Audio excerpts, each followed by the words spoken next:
Wilmington City Council's Housing and License and Inspection Committee. My name is Bud Friel, and I'll be chairing the meeting. We have 4 ordinances today to vote out of committee, but before we get started, we'll go around the room and introduce ourselves. Sam? Sammy Prado, City Council, 5th District. Gerald Brady, City Council, 8th District. Marshall Bass Knight, Council Staff. Maribel Ruiz, Council Staff. Jeff Starkey, Commissioner, License Inspection. Leah Lynch, Deputy Commissioner, License and Inspections.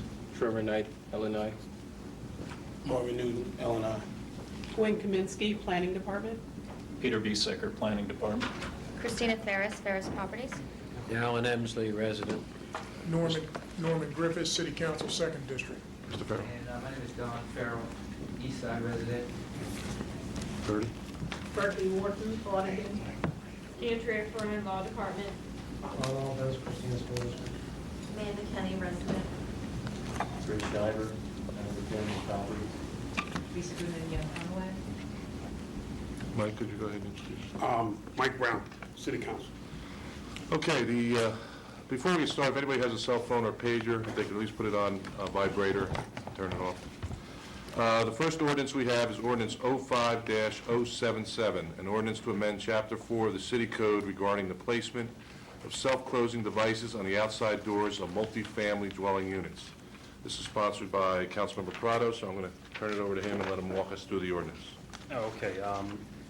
I had proposed this, well, actually, several people in my district had approached me about proposing this ordinance. There were several properties in my district where the doors were being left open on these apartment buildings, and it stemmed from mainly a safety standpoint. There was one incident where the police were in pursuit of somebody, and the door was open, so they went into this apartment building and ended up escaping. But also, besides the safety standpoint, just the energy saving standpoint from, leaving the door open, especially when we have a lot of high heating bills, and then also just aesthetically leaving the door open, a lot of these properties.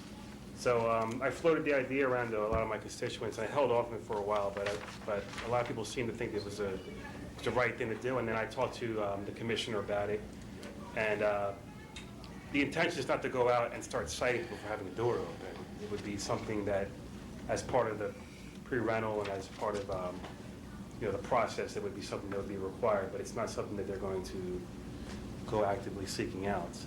So I thought that was a good compromise. I don't expect L&I to go out and start citing people for open doors. So that was the reasoning behind it. Okay, questions from council members? Yeah, Councilman Prado, did you do any research on how much these devices cost? What will this cost the building owners on average? I mean, or not on average, but what does one of these things cost? Cost and installation. Yeah, cost and installation, that's right, because you probably need a contractor to install it. No, Jeff, do you recall the? There are actually 2 different devices. There's actually a hinge spring-loaded device as well as a door closer device. And they're probably about $100 or so. Without installation, if you get About $100 for the device. installation. Other questions from council members? Questions? I'm sorry, go ahead. So, Council Prado, you got my attention when you said that it's a good thing because folks, especially public safety issues, police in pursuit of individuals and they run, and I've seen it happen. So I'm agreeing with this, and I want you to know that. So, I mean, so anybody, any property owners who have multifamily will be required to do this. Right. Because I again, I see it just like you when I'm out, and especially in the Hilltop area, and I agree with this piece wholeheartedly. I understand because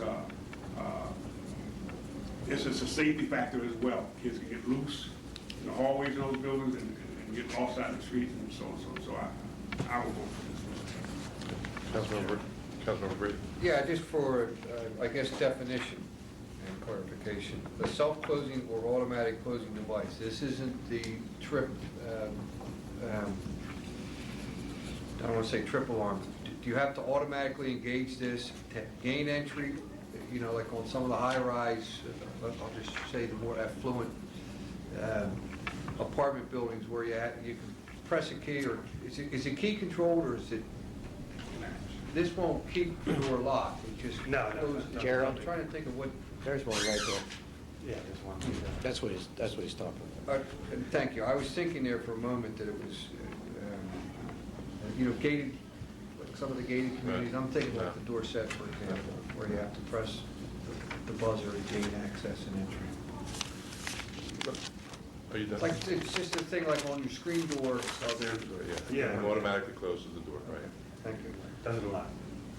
Sam, I got a question, because in your comments, you talked about keeping doors shut, and you don't want L&I to be writing tickets for doors that are open. That's just not, I mean, I meant to say that it's not realistic for me to expect the L&I to go out. But what I'm saying is, my question's gonna be though, if I'm living in one of these units, and this has to go on any door, 2 or more units, if I'm living there, it doesn't stop me from putting a chair against the door or anything else, Right. and keeping the door open.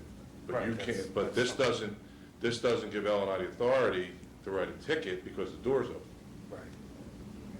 So, I mean, they can put the device on, but that doesn't mean it's gonna keep the door closed. Right. I mean, Okay. that's true. I mean, if somebody puts something in the door, it's obviously not the landlord's fault that somebody did that. Okay. Yes, sir. But I envision, and I can't speak for council, but I'm envisioning, the whole nature of this thing is bigger than just what he said. And I think I alluded to some of the things, you know, child getting away, left in the hallway to play on a hot summer night, parent thinks he's out in the hallway, little child then gets out of the building. It's hard for that child, it'd be hard for that child, little baby to open that door, to come out of that building, or that multi-dwelling building, and go out on the sidewalks and the streets. So it has a number of reasons, for safety factors and everything else that I see why he's trying to, Yeah. I think. The only reason I raised the issue, Councilman, is because, I mean, I know the situation that he's concerned about. And my thought process is, the folks, that door is open because those folks, and I don't know which floor they live on, they want that door open in the hot summer. I got you. And I guess I don't want people to think that this is gonna completely address that issue. I agree. Because if they want that door open when it's hot, they're gonna prop that door open. Right, and I My thought understand. is, they're gonna prop that door open.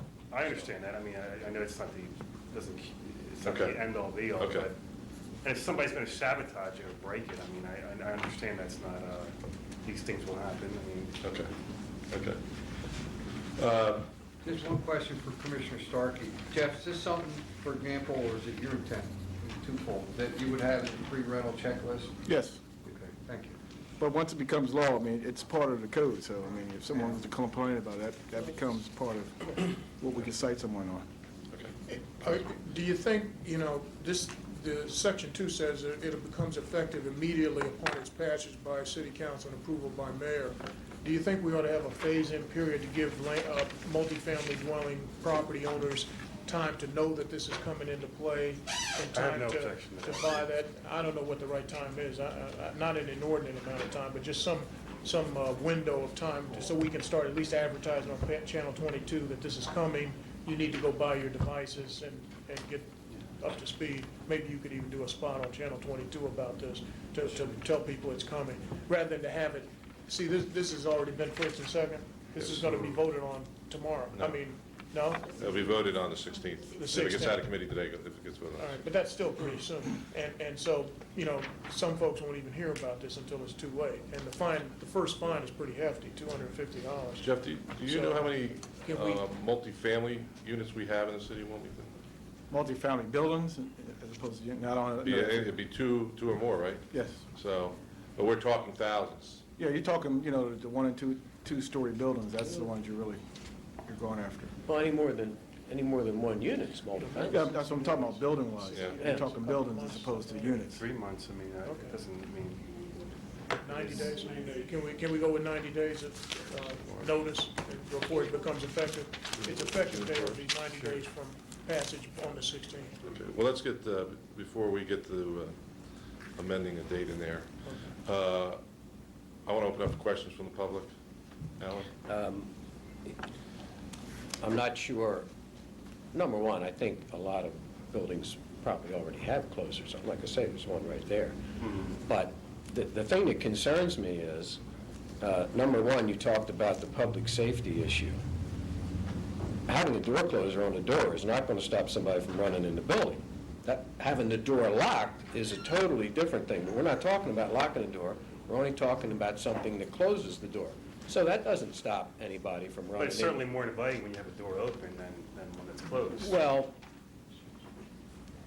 I don't think either one of us have any statistics. I think, to me, if I'm running from the police, if I see a building versus a house, I'm much more likely to run in a building. And whether it's got a door closer or not, I honestly don't think it's going to make any difference. But, you know, the biggest concern I have about it, because in the past, I don't presently, thank God, own any buildings that are multifamily. But in the past, I did. And I had door closers on. But what Councilman Friel said, when it's the people in the building. If the people in the building want that door open, I don't care what you put on it, they're going to have the door open. They prop it open, they put they make the little wood wedges, they make the rubber things, you can buy them at any 5 and dime, to put under the door. So if they want it open, it'll be open, especially on a hot summer night. Another thing is that those things cost around $100, but that's not all the expense involved, even aside from installation, because a lot of times, if you try to put that on a wood door or an older door, it won't work. So you end up having to put on typically a steel door, like these doors here. So the cost could be, instead of $100, you won't put one on for $100. If you go buy one for $100, it's going to cost you another $100 to get it installed, or $75 at least. And if you have to replace the door with a steel door, then you're talking maybe $400 or $500. And I honestly don't believe that. I think it would be more effective to have a little campaign if there's a particular property or properties that you're talking about that your constituents are concerned about. I think it'd be a lot more effective to try to talk to the people in that building instead of going to all the buildings in Wilmington and saying, okay, everybody now. In 90 days, if this really would, becomes an ordinance, 90 days is not a very long time to get all these buildings that we're talking about. And to say that L&I is not going to go out looking for this, that is a pretty naive statement, because if a neighbor calls up, the neighbor's got a grumble about somebody in an apartment building, and they call up, Jeff's people have to go out there, and like I say, $250 to me is a extremely high fine for the first time on something that I think I don't know why this is even necessary. It seems like this is a sledgehammer to solve what I can't believe is a big problem. Other comments, questions? Mr. Farrell? You need to come to the table, thanks, Tom. Thank you. I have a question.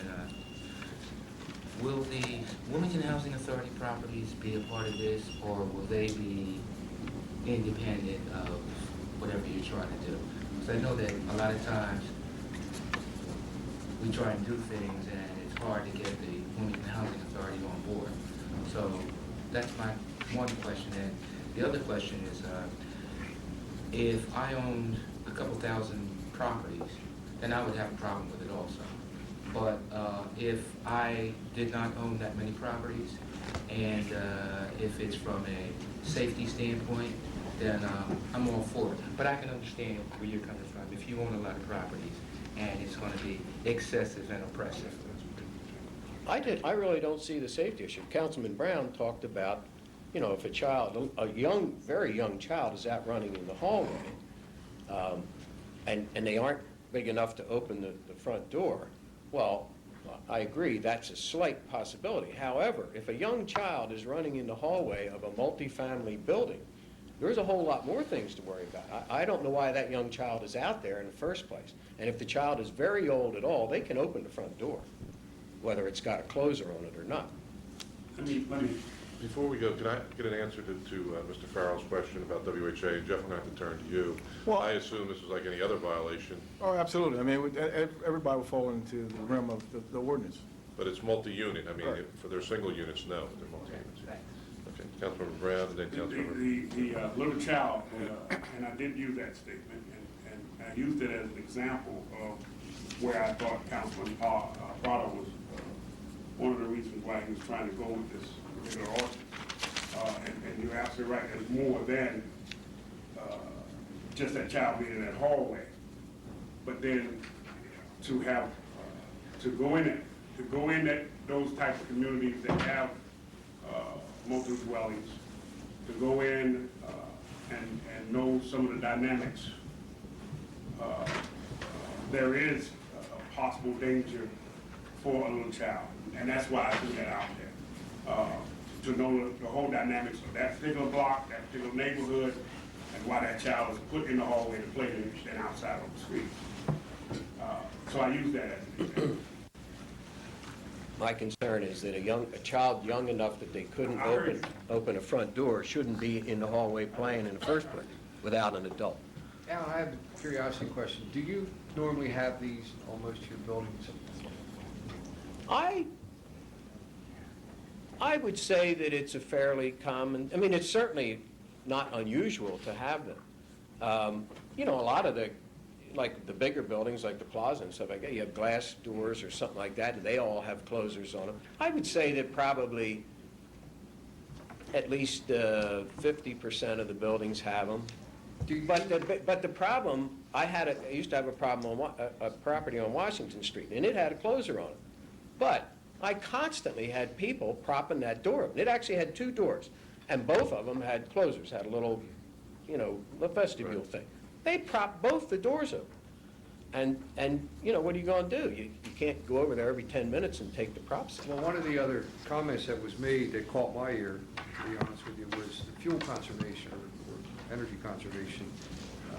Do you use that as a mechanism to keep your heat? If I thought the intent of this ordinance was to save landlords money on their fuel bill, I'd be cheering. But you know, we would like to keep all the doors and windows closed in the wintertime. I just don't, it seems to me that this is a pretty drastic measure.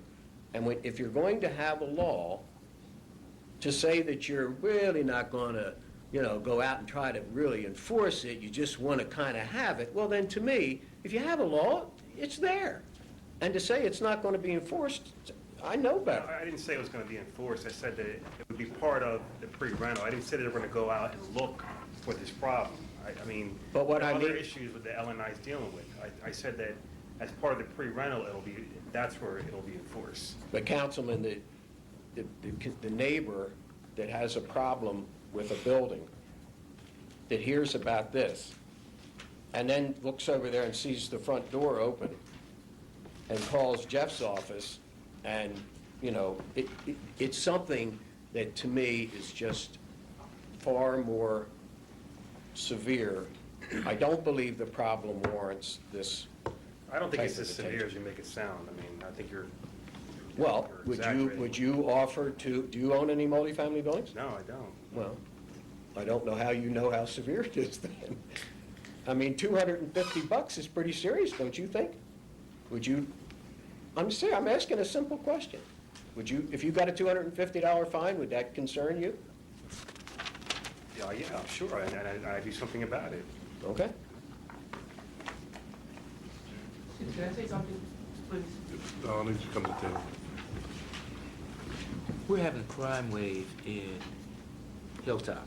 We're having a crime wave in a lot of these neighborhoods that he's talking about doing this. I can understand. I live in Charlie Square, we're having Okay. one there too. Well, I can understand your issue where it's like you own a lot of properties and it's going to be excessive for you. However, we are experiencing crime wave, and if this little effort can do anything to abate that crime wave, then I'm all for it. And I think that if there's any assistance available for folks in Mr. Emsley's position, who owns a lot of properties, and it's going to be a financial hardship, maybe there ought to be a way to find him some money. I wouldn't count on that, to be perfectly Let me honest. clarify. To be perfectly honest with you. I said to begin with, I don't own any Right, buildings. I understand. Okay. If the 250 is a problem, then I wouldn't even mind lowering that. I mean, to like 100 the first time. I mean, if that's such an issue, but. Well, we spent a lot of time setting a scale for all fines here in Wilmington, And we, not too long ago, it seems, we went through our whole code and tried to clean everything up, so everything was the same. it's- Good That's thing it. Kevin Kelly. So, Did you have a question? other questions, comments? Christina? I don't think the issue here is necessarily, I think it's important that you consider what it's going to cost landlords to do this, but I think that the real issue here is it really addressing an issue that's drastic enough to impose something like this and require that people do this? And then where does it stop? I think if we made multifamily units put floodlights outside and install video cameras outside, I think that would do an enormous amount for crime in the city. So where does it stop? Is putting a door closer on a door really going to have that big of an impact from a safety issue? I think saying that this is going to impact safety is a stretch.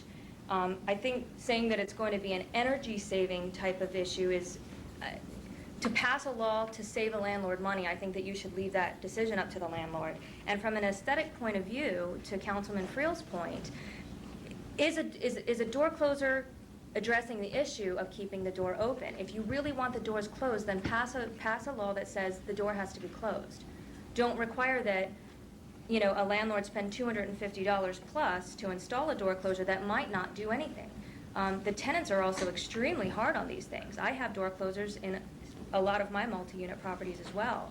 And I don't think anybody's taking into account the fact that, you know, these things get ruined, doors get ruined, the closers get ruined. Sometimes it makes it look even worse if we're talking from an aesthetic point of view. And I guess my question for Councilman Friel is, why are you limiting this to multifamily units?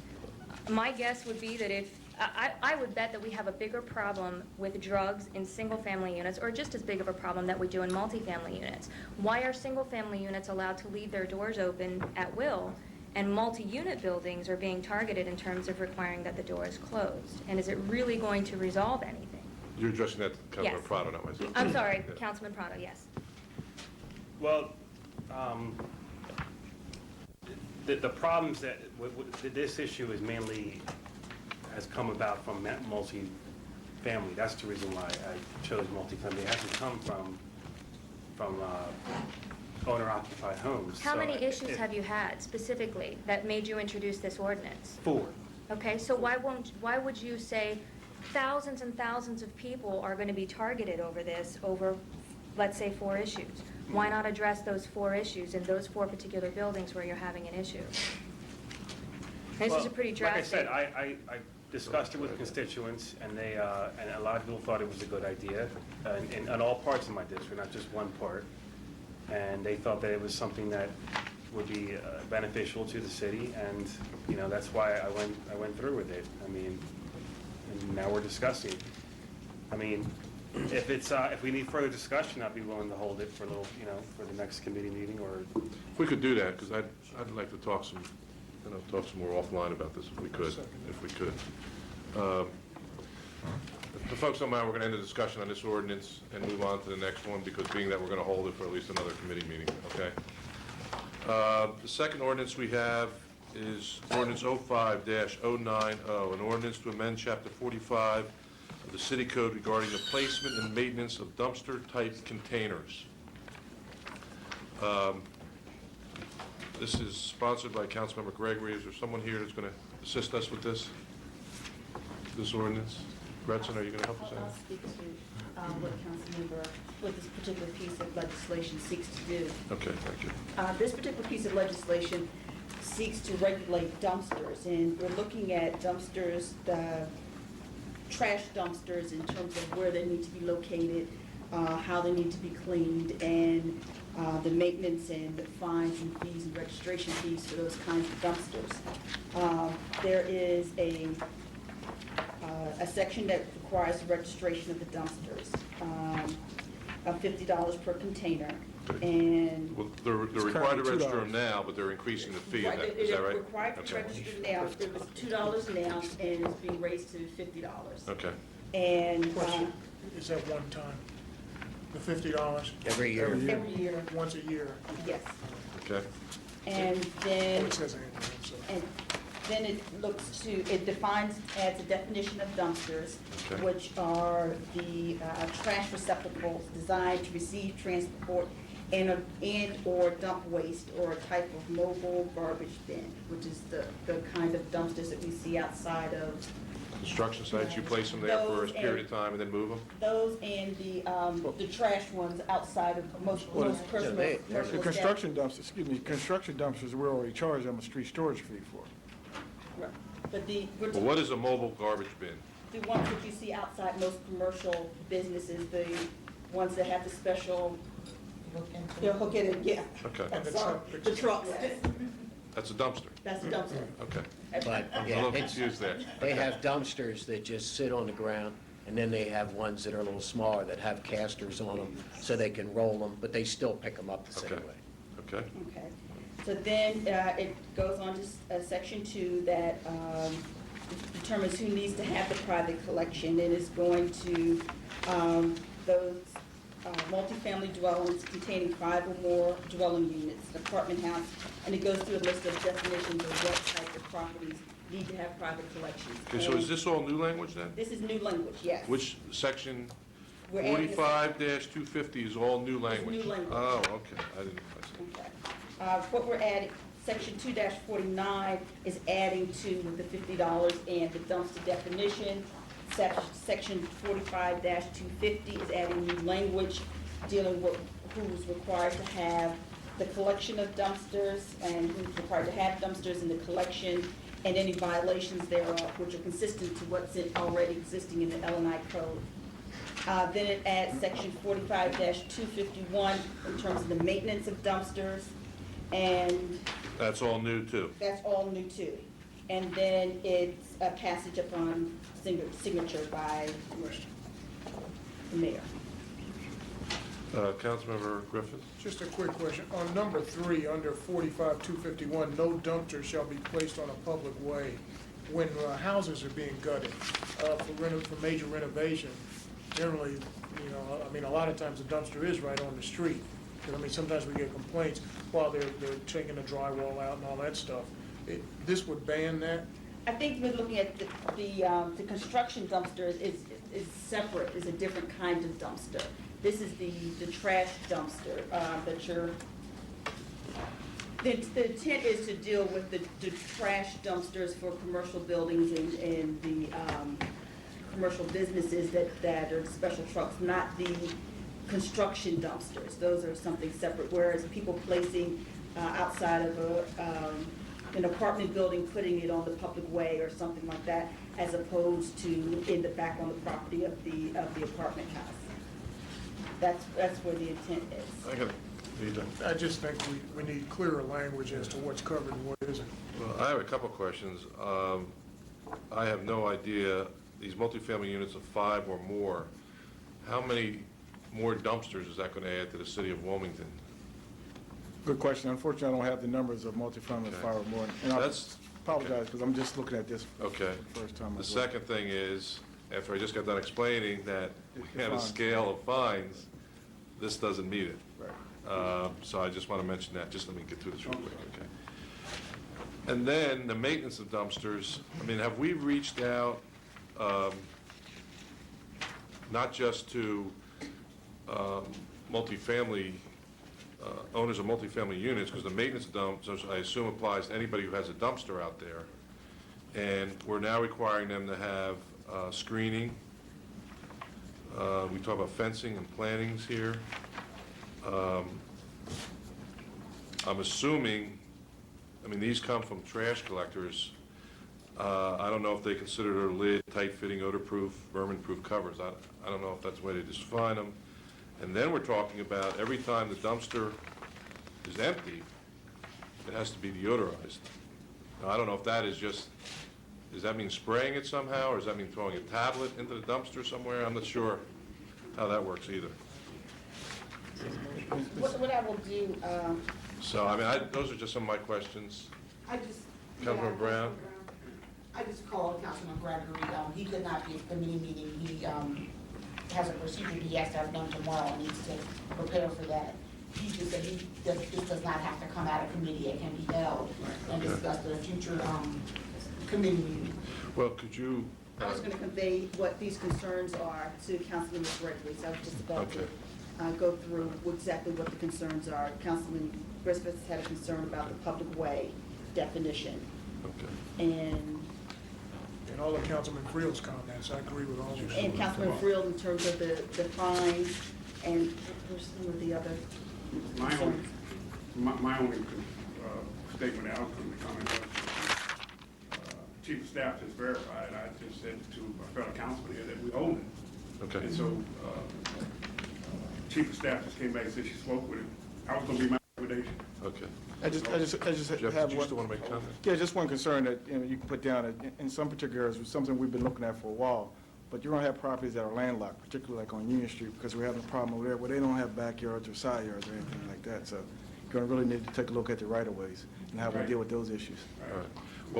Well, we are going to hold this, but if there's anybody else here that has concerns or questions about the legislation, you might want to go ahead and email us so we can try to get those addressed before the next committee meeting, really, and try to find out what other issues are out there. Alan? One quick thing, Bud, that has come up at our Clean Wilmington Committee is that churches, a number of the residents in different areas where there are churches, and the churches don't get their trash taken and they have problems with it, but I didn't see churches mentioned on here as needing to have a dumpster. So I think this business with the fencing, I don't know how they're going to do that in a lot of places, but it seems to me that if they're going to do something like this, churches should be considered at least, because they have to get rid of their stuff somewhere. And apparently it's a big problem in some areas. Yeah. He has a number of other, besides the multifamily units, he mentions nursing homes, hospitals, a Yeah. club, convalescent home.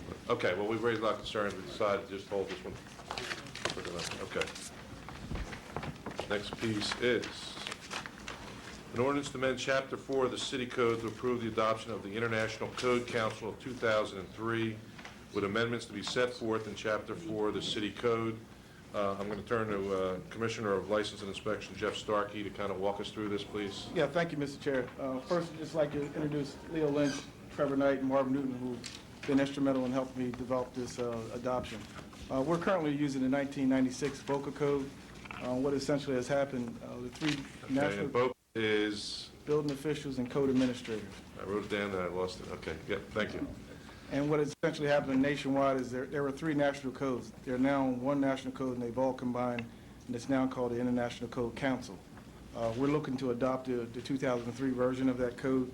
And essentially what I've given you is an attachment of all the amendments. And essentially what we did is we've taken all the previous amendments that we had on the BOCA code and converted them to the 2003 building code. And a lot of the numbers have changed, but the language is essentially the same.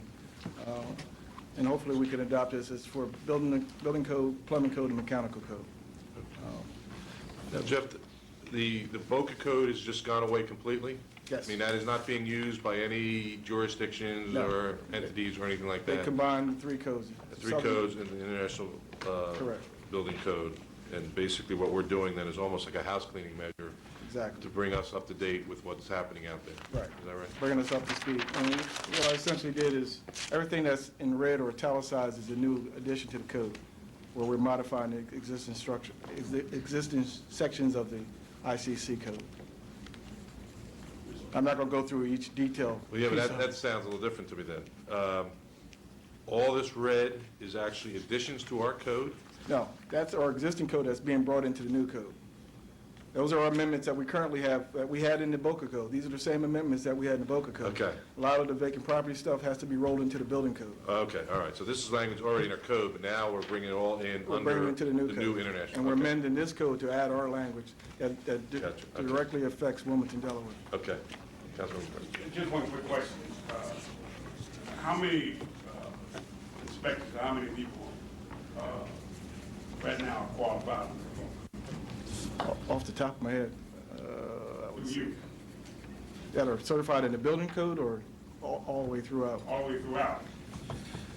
Give me a second, I could write all the names No, down. no, I mean, just think, I would say we're probably at least 70%, all right, so they, 80%. my part two question to this, they won't have to be No. Tested. They actually tested off this code anyway, because it's the newest code. They didn't have a BOCA code to really test. They test off the ICC code. So they're already up to speed on this code It's currently. just, like you said, it's just to bring us up to 2003. Absolutely. Okay. So anybody that's passed and certified under BOCA is passed and certified under the international. They're actually certified under the ICC now. Okay. That's their certification. So those gentlemen sitting there that you brought along with you, they all qualify? Yes. Trevor's the highest that they can be, is CBO. Okay. Any other questions? If not, can I have an ordinance, a motion to move ordinance 05-027 out of committee into the full council for a vote on, this isn't on for tomorrow night, right? That's 091. I'm sorry, That's the 091. And it'll come to the full council on Thursday, February 16th. Mr. Chairman, can I just add one little thing? I would probably want to make Why don't we it, go ahead and let me finish the motion. It's been moved by Councilmember Prado. Second, Councilmember Brown? Okay. You're not I on the can't committee, vote. right? Yeah, I can second, I just can't vote. Okay, so it's been moved and second. Now, on the question, just wanted to make it effective March 1st, if does that say that in the, Now, it says upon approval of the mayor. I mean, okay,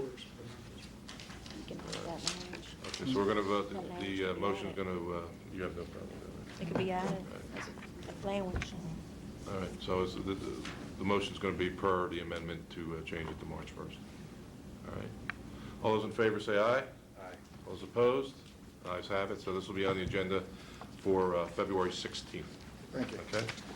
Last item we have is ordinance 05-027, an ordinance to amend the zoning map by rezoning the properties in the area of North Union Street and Pennsylvania Avenue from M1 to C5 and C2 to C1 and C2 zoning classifications. I know there's some folks here, if you want to move to the table, in case you want to make comments. I'm going to pass around some packets of maps here, and I'll try to walk us through these. And please make sure that Lisa and Rich get one of these, too, if we don't have enough for everybody.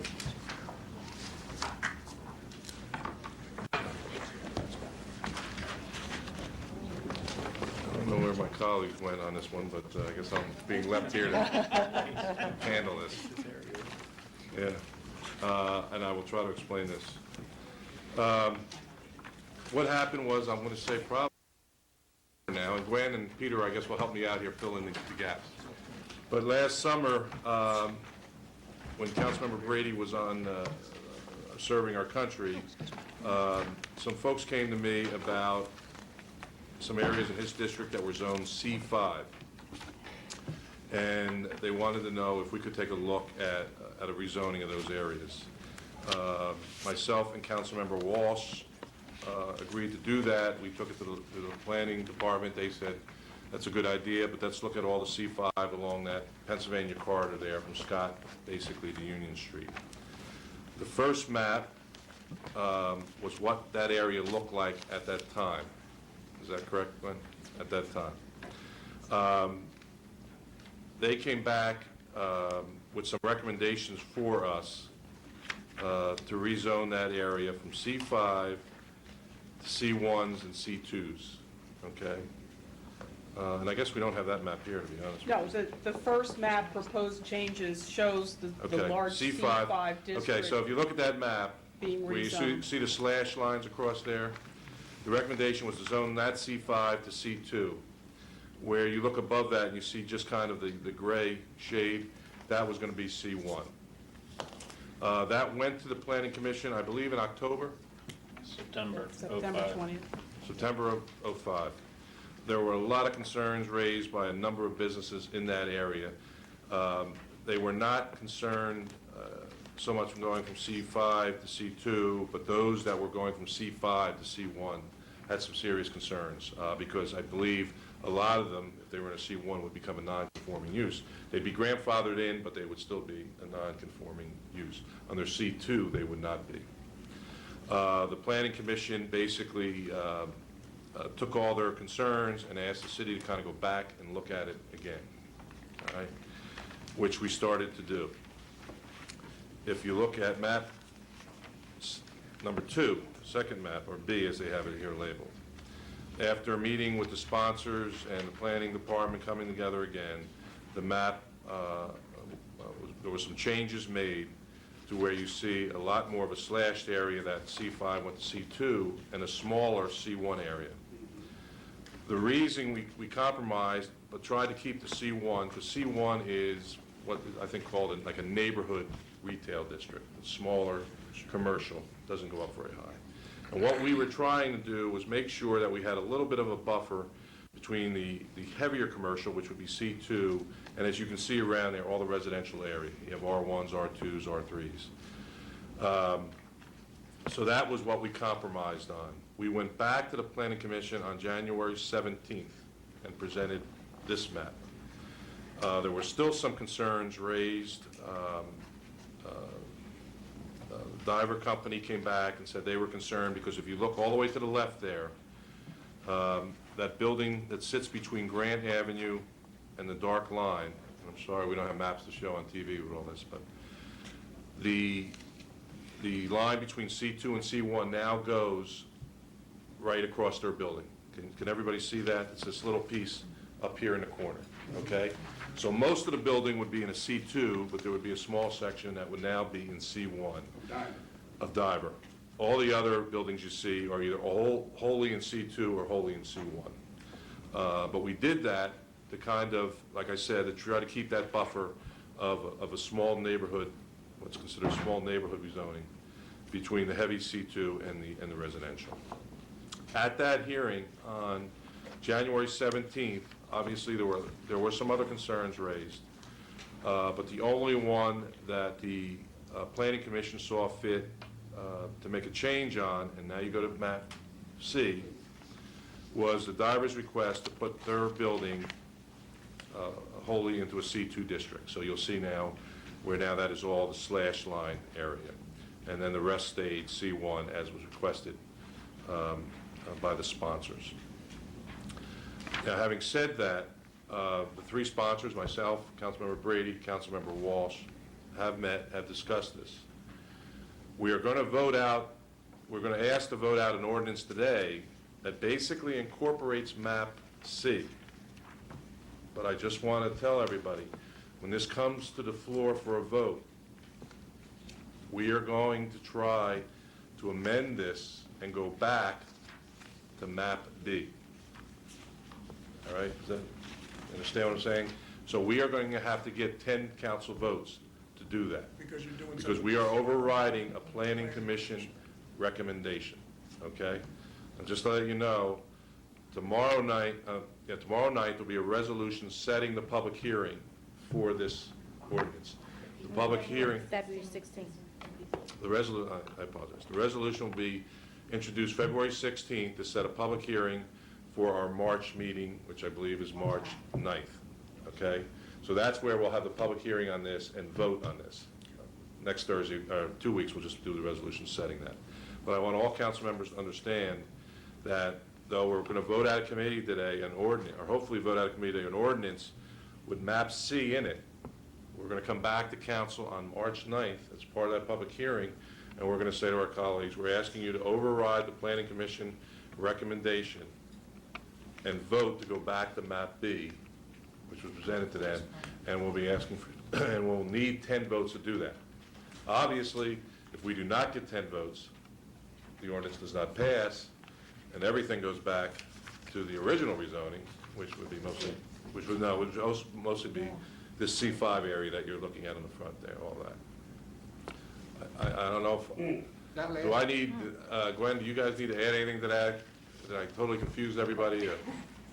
It sounded pretty clear to me. Yeah, Okay. that's the For process. those that have been involved, it's probably clear. People watching on TV are totally confused, but Councilmember Brady. I want to, for clarification, let's go back over that sequence. You go with B at the public hearing in March. No. We presented this map at the first public hearing that was, the Planning Commission meeting, which was a public meeting. This map was presented in September, all right? There were a lot of concerns raised. They did not do anything with it. They just asked us all to go back and try again. We went back to the January public meeting of the Planning Commission with this proposal, map B. They looked at that map, listened to the concerns, took that map and slightly amended it to map C. Okay. Map C is now the substitute ordinance that is before council, both in this committee, and will go before the council the night of the meeting on March 9th. C. C. Which will be substitute And number one, the planning substitute number commission's one. recommendation. Okay. Then at the council meeting, the motion will be made to go back to B. The three sponsors, let me make Right. that clear, the three sponsors, so everybody's To B. still on the same page here, is going to amend it to go Right. back to map B. And- They will need 10 votes to do that. Then my question was, if you don't get the 10 votes, then it goes back to C, which was the planning commission's recommendation. No, the No, just- rezoning fails. The vote, if you don't pass, You're back to square one. You're back to square one. Well, okay. no, I know what his question is. Not A, Not at. If C, Not if A. there's not enough votes for our amendment, nothing happens. no, if there's not enough votes for our amendment, the sponsors could still move forward with the ordinance with map C. C, and just need 7 votes. That's correct, that's correct. Well, Consistent. I'm not I sure. just want clarification if that's We need to correct. clarify that with the law department, because in my discussion with John Sheridan, there was an issue about the 90 days being over, and a 3/4 vote may be required in either event, so we just Okay. need to get clarification on that. Okay, all right. My question then may be more directly than this. What is square one?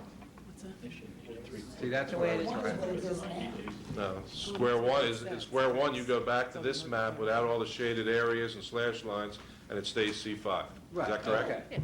Right. And that means, I'm sorry. And that means we would start the process over again, Right. if Now, we, if we choose to. Councilmember Brown. Oh, wait, So are you done with all your questions? I just wanted to know, that's the question, but I wanted everyone to know, the council members more importantly, that the prevailing intent here, the initial intent was to create a buffer zone, and I'm sure this is going to be expressed in more detail with further discussion, but if you look across the areas that aren't shaded, you'll see the residential R1 and R2. What page, what map you on? Any of the maps. You just look at the Rs Okay. that All right. border, Okay. particularly to the north or top of the page Okay. and to the left of the page. All right. You've got residentials, R1. Guy wants to put a deck on the back of his house, he's got to go to zoning board of adjustment. The property owners in the commercial districts, under C5 at that time, could build right up to their property line by right, as a matter of right. That's what essentially initiated the intent of this, was that there was a balance between what buffers the residential from the extreme commercial. Buddy that said C5 was the highest, which was heavy commercial, bringing it down the scale to neighborhood, I think it's called neighborhood retail, neighborhood commercial. And that's the intent of this, was to help, and many of the parties have been involved, matter of fact, all of them have been very cooperative in recognizing that something had to be done. Now, it's the issue, and as I said, you'll hear from some other parties that have concerns about this. The issue is where on that scale is the neutral zone. So we're not trying to be. Councilmember Brown. Thank you for that, Councilman Gray. But so, right now, the intent is to say to all those folks in the commercial district over there, and I don't want to offend citizens, on the other side of Pennsylvania Avenue with the car dealers and all that other stuff. Yeah, a lot of That they got to scale back. Is that what the intent of this is? No. Most of them, I think it's fair to say, most of them now will be in the C2 district. And none of them, I don't think any of them balked at the C2 district. I could be wrong, but I think most of them were okay with a C2 district because they're allowed as a matter of right in a C2 district. Right. All right? The only dealership that we did not have solely in a C2 district was Diver Chevrolet, where their building got cut. I don't know what percentage of it, their building got cut off at the end. But everybody else, and they were at the first, I know all of them were at the first planning commission meeting and raised their concerns. But we've heard from the other ones, I mean, they're no longer concerned because they're solely in the C2 now, and they're fine with C2. And they're fine with C2. Oh, they're fine with C2, yeah. The only folks right now that we have to try to work out some sort of resolution with, a solution with, solve this with, is Diamond. Because of that piece that runs. That piece, I mean, I don't want to completely mislead you. There were some other folks at the January 17th meeting. Some of them, I think, are in a C1 now. Now they wanted to be in a C2. You know, they had different kind of businesses. There were some issues like that. Because I'll give you an example. But the major concern, I believe it's still on the table now, is from Diver Chevrolet, and I'm sure they're going to speak. Okay, You know, if because you want- I'll give you an example, and forgive me. Go ahead. Because I really want to get through. I understand what you said, and I'm glad that everybody, well, just about everybody, is satisfied or content with the C2. Right. But then you drive over that area and you look in the area, you look at the businesses such as Happy Harry, for example. There's not enough parking space as it is over for Happy Harry. I mean, they need more parking space. I'll give you that as an example. Right. So would they be hurt as well, going down at this point into the C2, cutting off some of their commercial? No. No? That, if you look at the first map, originally Happy Harry's was in a C1 district, and that did create some problems for them. But like I said, they were happy with it going, I don't know if I should say happy, I'll let them express it. But they were okay with it going to a C2, and that's one of the reasons we readjusted the line, was to try to address the issue of Happy Harry's and things like that. So the parking issue, I mean, I think they're, it was explained to me once, they're kind of maxed out anyway, as far as what they can do there, because they've met the parking regulations. And I'm gonna say this, and then I'm gonna let whoever else, if you don't mind. Okay. Huh? Now, he wants to talk before Oh, okay. I move it to open. And particularly, not just because they're sitting here, because I don't know these folks, so, That's fine. okay. But if we're looking to tax increase, tax bases and all this other stuff, and I know we said that a couple of businesses come to Wilmington, you know, they built $5 million this, and they built some money, properties, they did something to the property to enhance it and to bring their businesses up. Is there any way that we can, is there any way that we're gonna be able to resolve this and make everybody happy for the simple fact that Divers are the only one here, but I'm quite sure there's others that just waiting to see. Now, let me just wait. Let me wait. Okay. Councilmember Prado? Well, it's just quite simply why version B instead of C? Like, what's the problem? Why are you going to amend it? We felt strongly, we wanted to keep that continuous, contiguous, whatever you want to call it, C1 buffer along there. If we take that, reverse that back to map C, then technically the buildings across the street on Grand Avenue and farther down, what justification do we have to give them now, and some of them want to be C2, that they have to stay C1? So it's a buffer zone then? In other words, yeah, I mean, it's always been a slight buffer that we were trying to keep in there. And we just feel that if you go ahead and make that one exception, it kind of jeopardizes everything else, the argument you've made for all the other C1 areas. And as you can see, we reduced it quite a bit. I mean, if you go from, the original map to either B or C map, I mean, we reduced it quite a bit, but we still kept that small area in there. Does that help Yeah, answer your I question? see now. Okay. Councilmember Brad? Mr. Chairman, so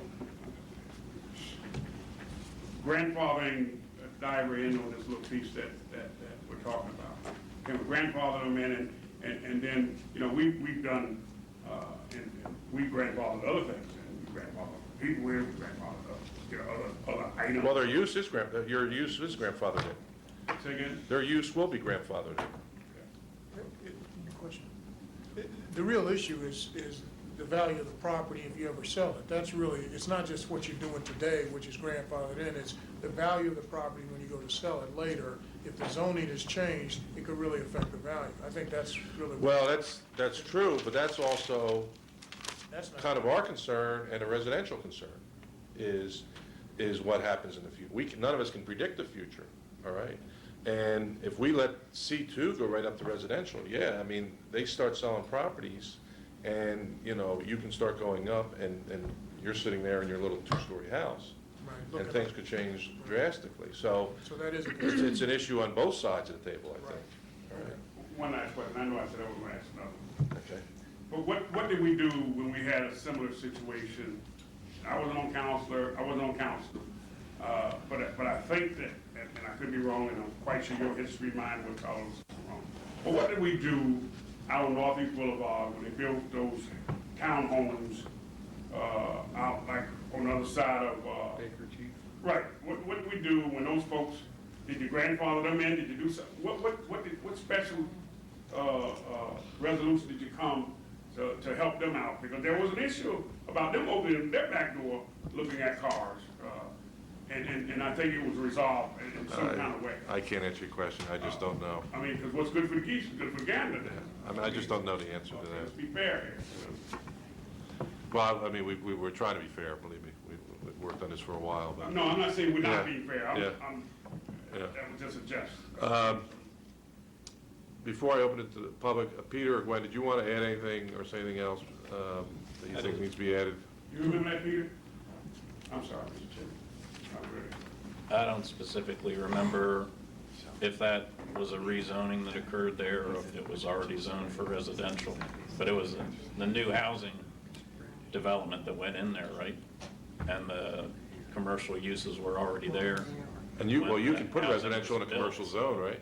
Mhm. I mean, by matter of right, you can put residential in any commercial zone, Yeah. so. I just wanted to reiterate, I think, what Councilman Friel was getting at, and that we tried to look at the area comprehensively, and that's why we looked at the whole large area, and also why we were proposing the C1 to go all the way along 14th Street there, as we look not only what's there immediately, but also what can occur down the road, and should the site be redeveloped, what the appropriate land use should be.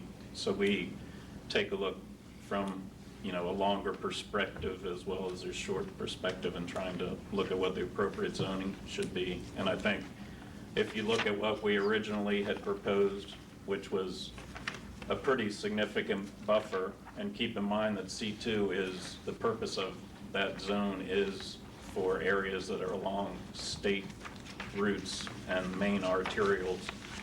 And what it's end up being, which is basically maybe even less than a half a block, I think it's really significantly reduced from what the original intent was. Right, okay. Peter, can you differentiate between C1 and C2? I know C2 is neighborhood commercial along state, you said state arterials? Right. Well, what's the definition for C1?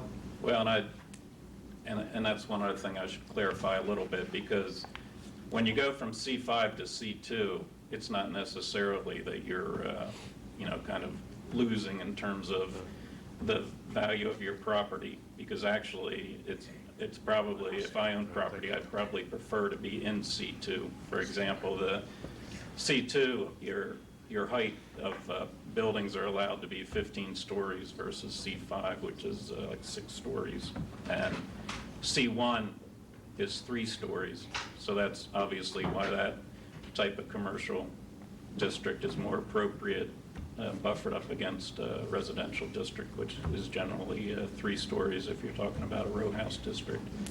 So the C2 generally encourages offices and the car dealerships and other things that are appropriate along a main state-type corridor leading into the city, whereas the C1 is the more neighborhood retail uses, the smaller scale uses, the smaller density uses.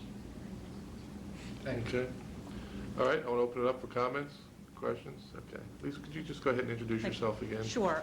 My name is Lisa Goodman, and I'm an attorney with Young Conaway. I'm here representing Diver Chevrolet. This is Rich Diver, who's the president of the Diver family of companies.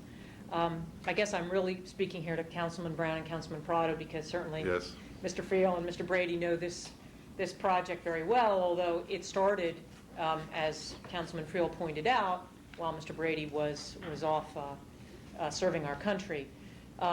the history of this, as Councilman Friel pointed out, is that the initial proposal that was brought forth by Councilwoman Walsh and by Councilman Friel in Mr. Brady's absence was to change the zoning of a very large area, as you see on map A here, which included a number of the car dealerships, who I don't represent, but a number of the car dealerships who had just invested millions of dollars in the city. I mean, just built these, $5, $6, $7 million car dealerships.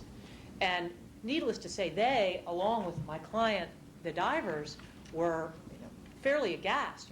Come in, build a large dealership, and welcome to Wilmington. Now we're going to downzone you to a non-conforming category. That's, a tough message to send to any business, much less to a business that's invested that sort of money into the city. And I think, Councilman, that's what you were getting at with your question. So we had a hearing at the Planning Commission back in September, and I think the Commission was very sensitive to that. There was a lot of testimony put on the record about that. And Diver also, of course, just recently essentially redeveloped their site. In 2002, they had a catastrophic fire. No one knows more about the dangers of potentially being a non-conforming use and having to potentially rebuild as a non-conforming use than Diver. They've lived it, breathed it, and eaten it. I mean, they saw it happen. It happened to them. So they're very sensitive to this in a way that virtually, no other business in the city probably is, because they can tell you it's for real. When we came out of the Planning Commission meeting last time, there was a clear, I think, direction from them to go back and rethink this.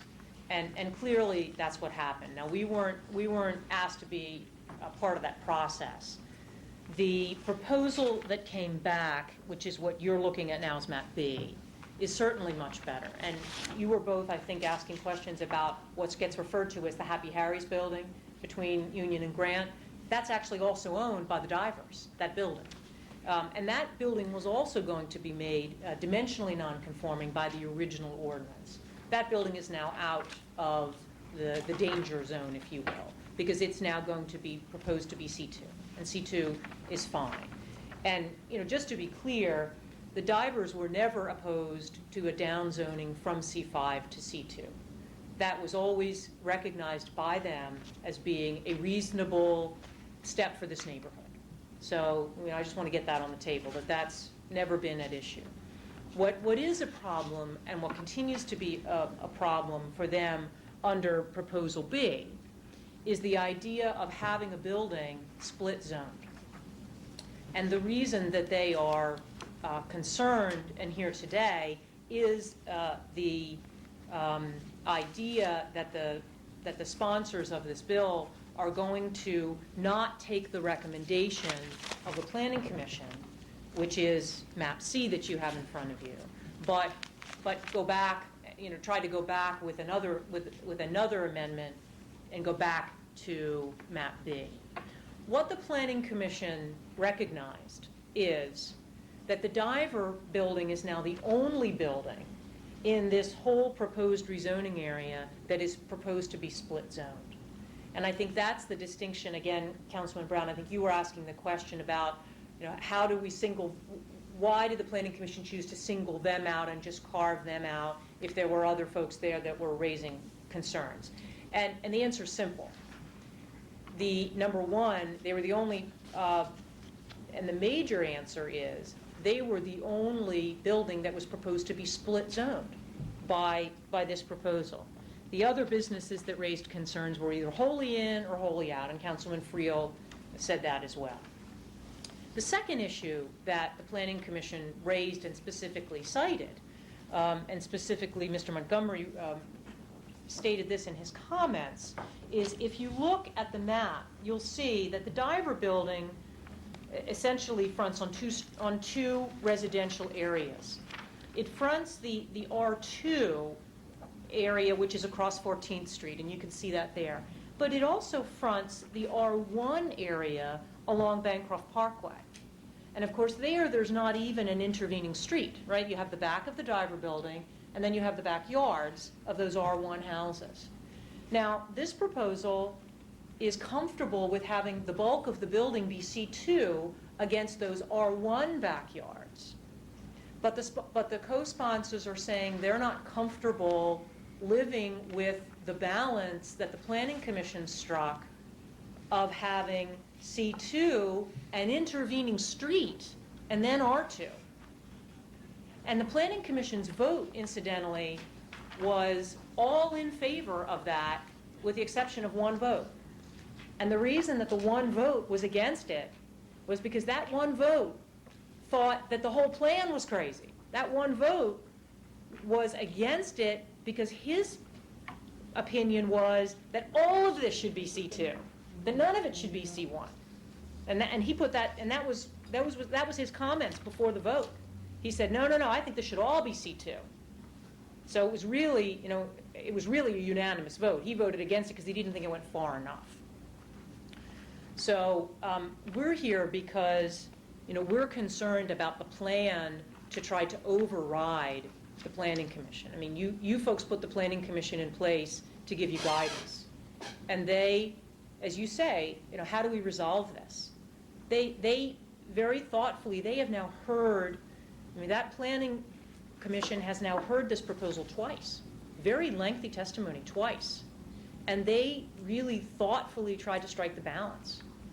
And I think they've done that.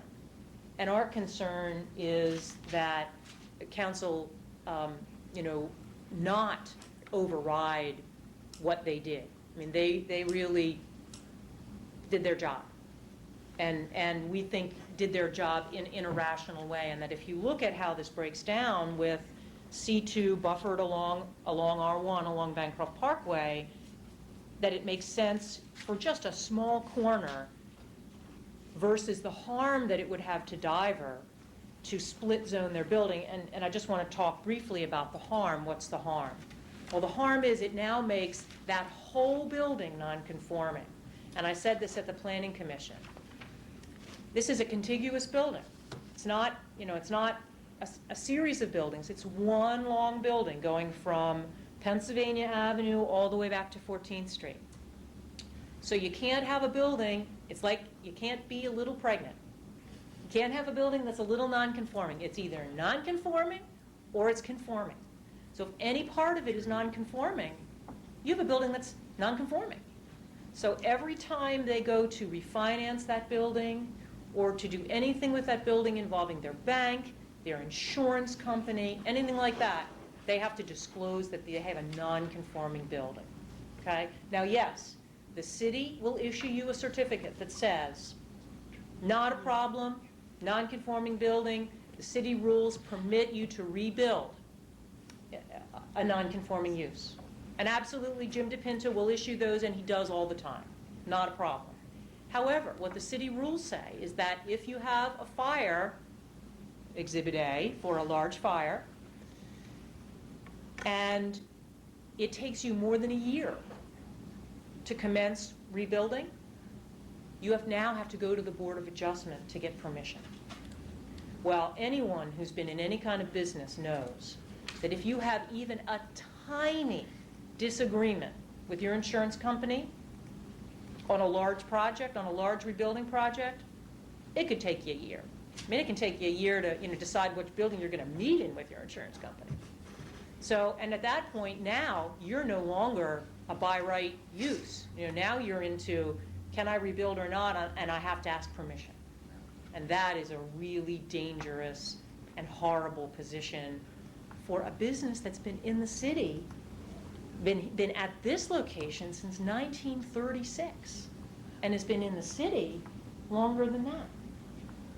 So that's why Diver's concerned about this. I mean, those are just the broad brushstrokes about why they're concerned about this and why they're asking council to adopt the ordinance as it was voted out of the Planning Commission. And we understand the goals of the sponsors, and we think that the goals of the sponsors are laudatory, but we think that they have to be balanced with the business interest. A city is made up of both residents and businesses. You can't have one without the other. You don't have a city. Well, you have the suburb, right?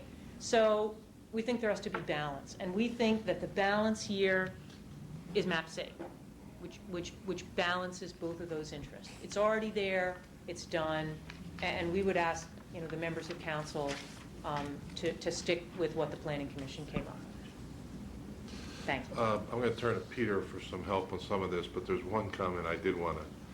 I was never asked if I was comfortable with the other part of C2 being up against R1. If it was a perfect world, I would not have C2 adjacent to R1. But just following your last comments, we do live in an urban area, and commercially and residential, we have to somehow make it work. So I accept that, but I've never said I was comfortable with that, so I just wanted to clarify that. Peter, she kind of raised three concerns at the end there. Partial building non-conforming, whole building non-conforming, refinancing issues, and the fire issue that once, if there is a fire, if the place burns down, it does take you a while to get through the insurance process. If it's more than a year, it's considered vacant for a year, and you have to go back. I'm assuming that's what you refer to as vacant for a year. In that ordinance where you have to go back to ZBA then and get approval to reestablish use. Can you just kind of touch on those? The entire building doesn't become non-conforming, just the portion of the C1. You can do whatever's permitted in C2 and the rest of the property. It's just within the back portion that would become C1, you'd be limited to C1 uses. The whole building doesn't fall under the C1 requirements, so that's inaccurate in terms of the entire building or property becoming non-conforming. And I think one other thing was, I think in terms of some of the comments made by City Planning Commission members, I think that was maybe a little loose with what some of them had said, particularly I think with the person who voted against the rezonings. If anything, from what I understand from the meeting, my feeling was that he felt in a way that government shouldn't be permitted to rezone anyone's property once they had zoning in place. I don't know if you got that feeling or not, but you didn't reflect that at all. I think you were kind of molding it in a different way that I don't think was accurate at all. But and in terms of the financing issue, I mean, we talked with Jim DePino about that a couple of times. He does the non-conforming letters regularly for people seeking financing, and he hasn't heard of people having problems in terms of financing, in terms of non-conforming buildings, of which there are quite a number in the city. So that deals with that issue. There is obviously the provision in the city that if you have a non-conforming use that has been vacant for more than a year, you do have to go back to Zoning Board of Adjustment to reactivate the use. But as I mentioned, the vast majority of this property too is conforming and would be conforming within the C2 district anyway. So I guess I don't particularly see the issues. Okay. As I stated earlier, we're going to vote out the ordinance. That basically is the Planning Commission's recommendation. I don't know how much, and of course, at the public hearing on March 9th, Lisa, there is a time again for you to make comments if we try to amend it. So I don't know, I'm going to let Councilmember Brown go ahead and make some comments or questions. I'm not going to say any more at this time, I don't think. Anyway, I think our position's pretty clear on this. Thank you, Mr. Chairman. Just to clarify for me, nothing's happening tomorrow night. When is it going to happen in terms of March 9th? In 2 weeks, as you know, first we have to pass a resolution establishing the public hearing date, so then we go out and advertise. At the meeting on February 16th, we will pass a simple resolution stating that we will have a public hearing on this rezoning ordinance at the council meeting on March 9th. And then it will come up that night and be voted upon. Okay, Fine. then I will shade off my comments, but I just gotta say this, I gotta say something. It's, at some point, I know we as city want to be friendly to our neighbors. We want to be, as a government entity and a government-led body, we want to make sure that everything is done so that everybody, somebody said everybody could at least have a say-so and to be heard. I do want to just make a comment, a statement. I do remember somewhere back when